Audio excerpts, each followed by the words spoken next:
ईश्वर आया मनुष्य को दिखाने के लिए हम प्रभु कुछ भी करें उससे प्रभु कुछ नहीं होगा। आप सब कुछ जानते हैं, परमेश्वर मूसा आपके साथ साथ चल रहा था और परमेश्वर आपने उससे बातें की, लेकिन हम देखते हैं यहोशू अपना नाम या अपनी इच्छा अपने कभी जायज नहीं की। उसने ये नहीं कहा कि मैं मूसा के समान काम करता और इस दुनिया में सिफारिश करने वाला उसका कोई नहीं था। लेकिन हम देखते हैं ईश्वर आया, परमेश्वर पिता, पवित्र आत्मा आप स्वयं यहोशू के पास गए और आपने कहा मेरा दास मूसा मर गया, अब तू खड़ा। उसने कहा प्रभु यह मैं नहीं कर सकता। प्रभु आपने कहा तू मत कहे, मैं नहीं कर सकता। मैं तेरे संग संग जहां तू पाँव रखेगा वो धरती में तुझे दे दूं। और परमेश्वर यहोशू से जो काम आपने किया है सारी यहोशू की किताब हमें बताती है। उसी प्रकार प्रार्थना में जीवन और आप पर विश्वास कितना है ये परमेश्वर हमें परखते हैं। मनुष्य के सामने हम अच्छे जरूर दिख सकते हैं क्योंकि मनुष्य अंदर की बातें नहीं देखता। ईश्वर राजा मनुष्य के अंदर की बातों को नहीं समझ सकता। जैसे कुरिन्थियों में लिखा है कि मेरे अंदर मनुष्य का ज्ञान नहीं, मेरे अंदर पवित्र आत्मा का मैं ज्ञान तुम बताता। ईश्वर राजा पुरुष ने कभी अपनी बड़ाई नहीं की। यहां तक हमने यीशु मसीह को देखा, स्वयं परमेश्वर थे, लेकिन कभी उसने अपना नाम मैं परमेश्वर को प्रकट नहीं किया। उसने हमेशा कहा परमेश्वर पिता मैं संसार में आया हूं पिता को प्रकट करने की।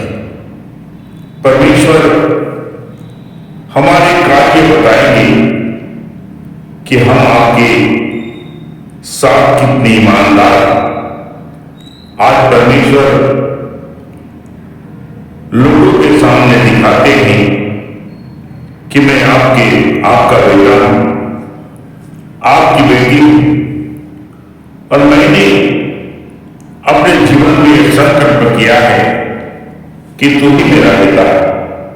लेकिन अपने कर्म कार्य के द्वारा हम दिखाते हैं।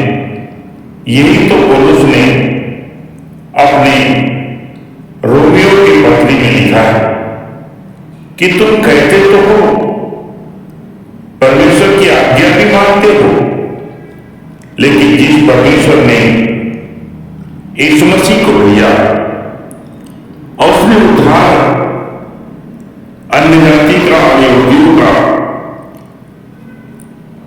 और यूनानियों का भी उसने उद्धार किया, मैं उसी का प्रचार करता हूं।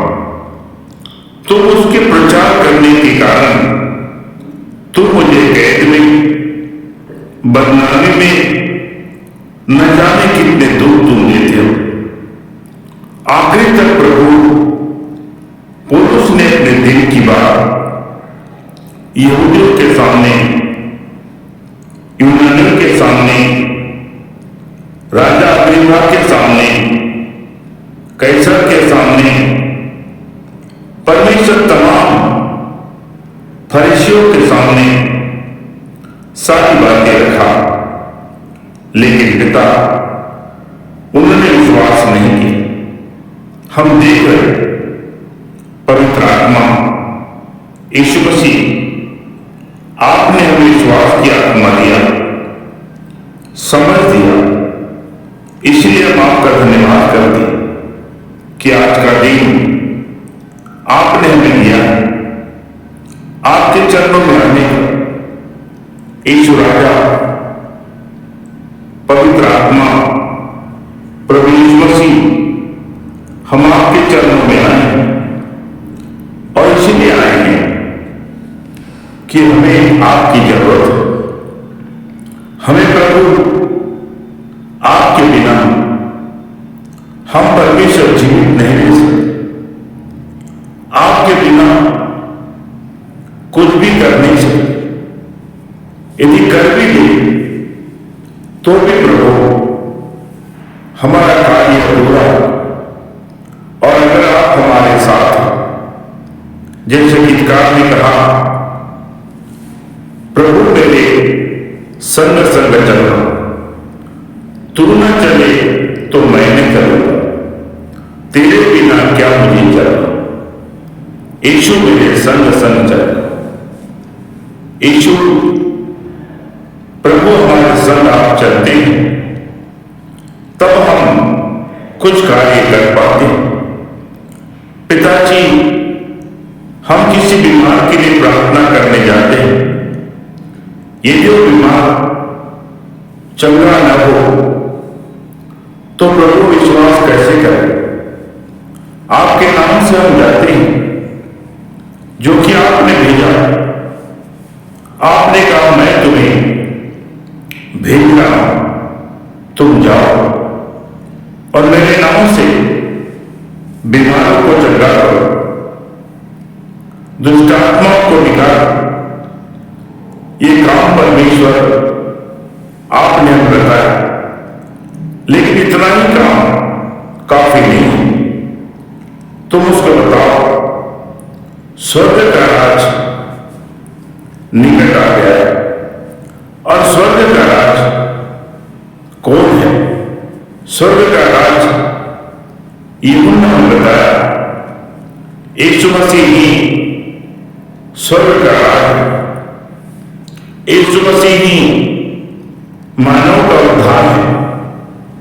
यीशु मसीह ही मनुष्य के अंदर की बुद्धि है, मनुष्य के अंदर का ज्ञान है। यीशु के बिना, आपके बिना सब कुछ खोखला है। इसलिए आपके वचन में सच कहा गया, मुझसे अलग होकर तुम कुछ भी नहीं कर सकते। यीशु राजा, जितने भी लोग भाई बहन आपके चरणों में ईमानदारी से बैठे हैं, हमें नहीं मालूम क्योंकि क्या क्या समस्या है। हो सकता है उन्हें मांगने की तरीका नहीं समझते, लेकिन आपके वचन में लिखा है, जब तुम प्रार्थना करने बैठते हो तो पवित्र आत्मा भर के आए और बयान से बाहर है। पवित्र आत्मा सिखाता है कैसे प्रार्थना करना। पवित्र आत्मा ने हमेशा यीशु प्रभु आपके वचन के बाद हमें सिखाया क्या मांगना चाहिए और हमें किस वस्तु की जरूरत है। परमेश्वर राजा सुलेमान ने बुद्धि मांगा, परमेश्वर ज्ञान मांगा और कुछ नहीं मांगा।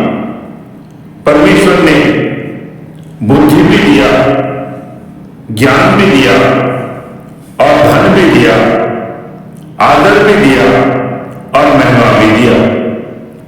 लेकिन देने के बाद सुलेमान ने बुद्धि का उपयोग नहीं किया। सुलेमान ने प्रभु उस बुद्धि को अपने जीवन में लागू नहीं किया।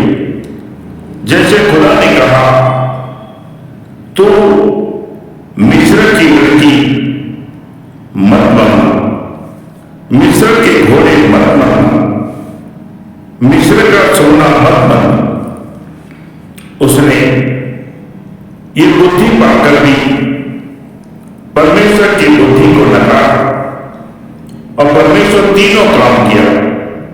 जीवन तो चलता रहा, लेकिन आपने उसके राज्य को एक नौकर के हाथ में दे दिया।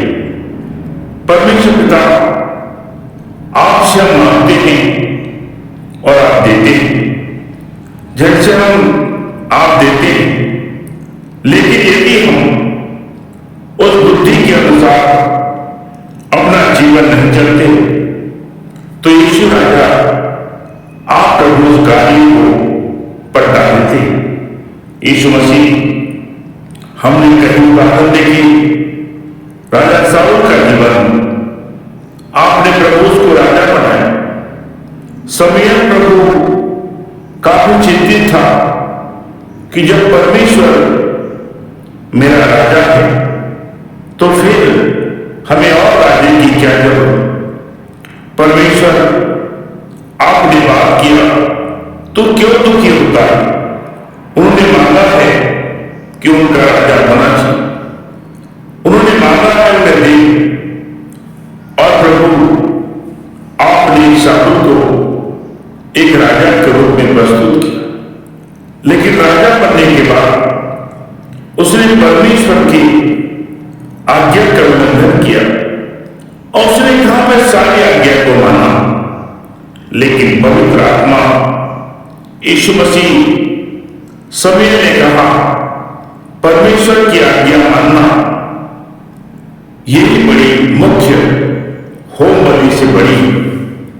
यीशु राजा शमूएल की किताब में आपने प्रकट किया, उसका सारा विवरण हमारे सामने रखा कि शाऊल ने कहां पर गलती किया।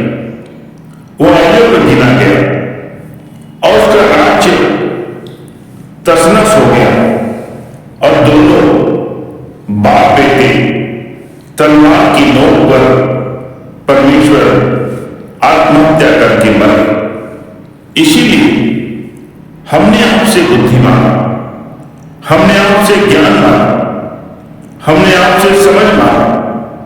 उसी के अनुसार हमें चलने में सहायता करें और वैसा ही हम करें।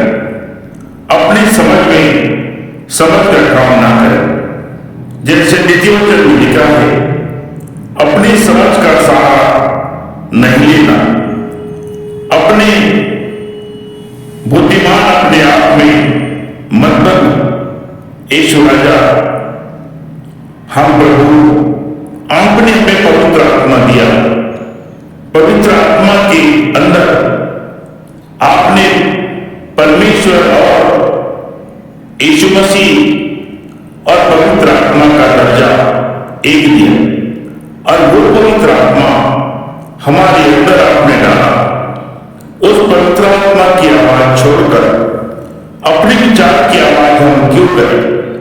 आपने जो कहा हम वही करेंगे, क्योंकि यीशु ने कहा, प्रभु यीशु ने वचन पढ़ने वाले नहीं लेकिन वचन पर चलने वाले बने। जो वचन को पढ़ता है और उसके अनुसार नहीं चलता, तो आपने कहा एक छाया के समान, एक दर्पण के समान उसका जीवन है। दर्पण तो देखता है, इसके बाद उसको नहीं मालूम कि दर्पण में और क्या है। साथ साथ में दर्पण नहीं रखता। उसी प्रकार आपका वचन हमारे जीवन का दर्पण है। वो अंदर से भी देखता है और बाहर से भी देखता है। हमारी यही प्रार्थना है कि जो उद्देश्य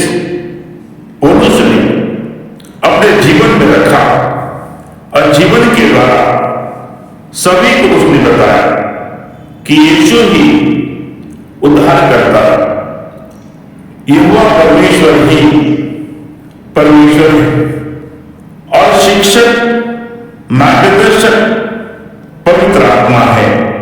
इन तीनों को छोड़कर और कुछ नहीं। इसलिए हमारा जीवन पवित्र आत्मा के मार्गदर्शन में यीशु मसीह आपके वचन के अनुसार और परमेश्वर पिता के सामर्थ्य के अनुसार हमारा जीवन चले, यही हमारी आपसे प्रार्थना है। आज जो वचन पढ़ेंगे, इस वचन के द्वारा हम समझे, सीखे और परमेश्वर आपके नाम की महिमा करें। आज का अध्याय प्रभु यीशु जो आपने बताया है उसके अनुसार हम कार्य करें। यीशु मसीह के नाम में ऐसा ही। पिता सुनिए।